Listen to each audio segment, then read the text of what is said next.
Welcome back. David Hertel in for Elias. Well, we've been working hard for you at CJD 800 over the past couple of weeks. We've managed to get all four mayoral candidates. We had Mayor Plante 2 days ago, and this morning, very happy to have with us Denis Coderre, former Montreal mayor and Ensemble Montréal Leader. Denis, thank you so much for joining us this morning.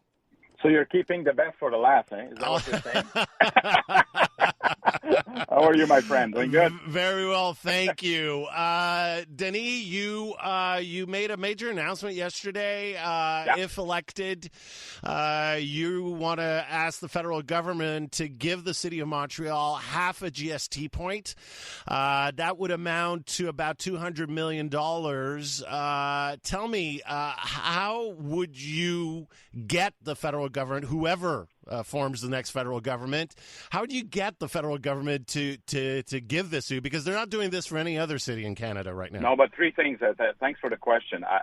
It's the fact that we are depending, the revenue of the city of Montreal, depending at 76% of property tax. And in Toronto, it's 36%. That's a disgrace by itself, right? So since the status of metropolis or the Queen's Park legislation that permit to provide more power to the city of Toronto, my friend John Tory and I have been working a lot about the future of cities. So what I'm saying is this. I wanted to send yesterday a sense of what the metropolis is all about. And if we are, the fact that in the next 20 years, or about 75% of the overall population will live in cities, we need an urban strategy. So it is normal to send us a message that a city is not a provincial creature like under the Constitution. We are a government of proximity, meaning that we are the closest government of the people. So what I wanted to send yesterday is not only based of the concept of urban diplomacy that I've been pushing since I was mayor, but that counterbalance that will help cities all over the country to find other ways of funding and a new partnership with different level of governments so we can address the way that the taxpayer money are spent. And by, instead of having subsidies, talking about that fiscal approach, it means that accountability is in order. So what I would propose, I said, well, half a point of the GST, but exactly the same thing with the provincial taxes, another half. So we are saying that we, as a partner, we can focus also on development and focus on shortage of infrastructure and all that. We are saying at the same time that we want to create a new fund for the impact of the climate change and inequities. And by doing so, we are saying that, hey, we are part of the solution too. And cities matters. Yeah. So we can have a partnership, a direct partnership on housing, sustainable development, social development, with the government of Canada too. So we are asking all the parties, because there is supposed to be an election federally, that tell us what you have in mind for cities, because from security or other level of question that we can address, well, you need a full partner, and cities are part of the solution, which is not what the current administration is in Montreal. They don't have that sense, and they don't understand the role of a city too. You mentioned security. That was my next question. 2 more shootings over the past 48 hours. One of them targeting police officers. That's great. Near the MUHC. The Montreal Fraternity of Police Officers says the solution is more cops. Valérie Plante says the federal government needs to do more. What would a Coderre administration do that is so different than what's being proposed right now? Well, David, the answer of the current administration is will prosper for public safety. It's disarming, it's defunding, and it's clearly not to take the police force as part of the solution. You see, the reality is, and I've been Minister of the Crown.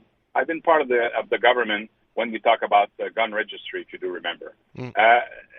But municipal has a role to play. Safety, Montreal is not safe anymore. There is a reality that, and we need to bring back that feeling of safety. And to do so, there's 2 things you need to do. You need to make sure that you have all the tools regarding the police force. You need, of course, there's a shortage of 253 policemen right now. There's less inquiries. You need police on the field, but you need to focus on inquiries too. And to do so, in 2019, they cut the Department Against Violent Crime.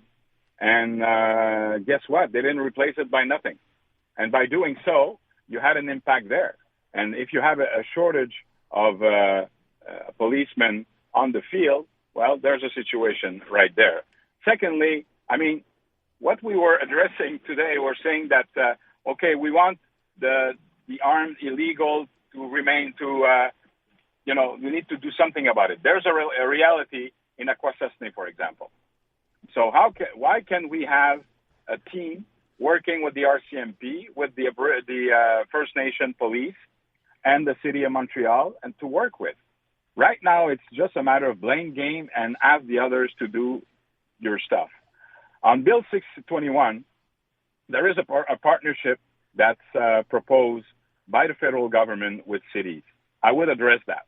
I would take her because, as you know, the mayor of Montreal is not just the mayor of Montreal. He is the president of the Communauté Métropolitaine de Montréal, which is 82 municipalities, including 3 police force.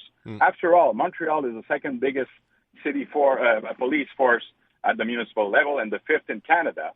I mean, why do we look like we are en tutelle by other police force? I don't have any problem to work with Sûreté du Québec or with other level. We need that partnership, but we need to respect the police force in Montreal, saying that they're part of the solution. Clearly, we need to focus at the same time on the social impact and the prevention tools. Remember that at that time, I created the Center for Prevention Against Radicalization. There is a radicalization right now.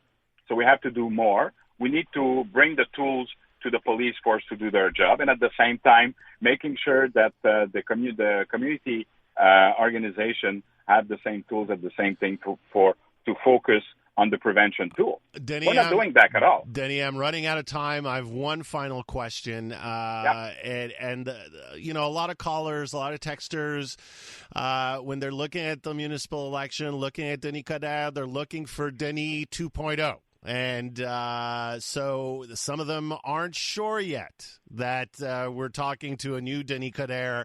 We remember the little cell phone mishap you had in your car.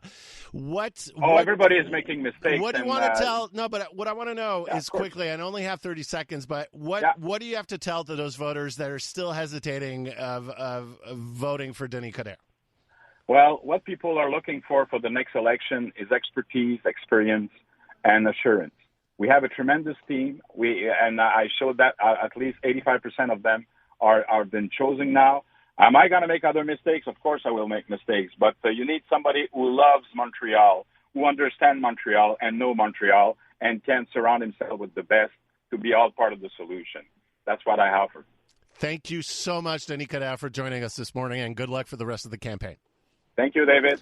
À la prochaine. À la prochaine. That was Denis Coderre, former Montreal mayor and Ensemble Montréal Leader.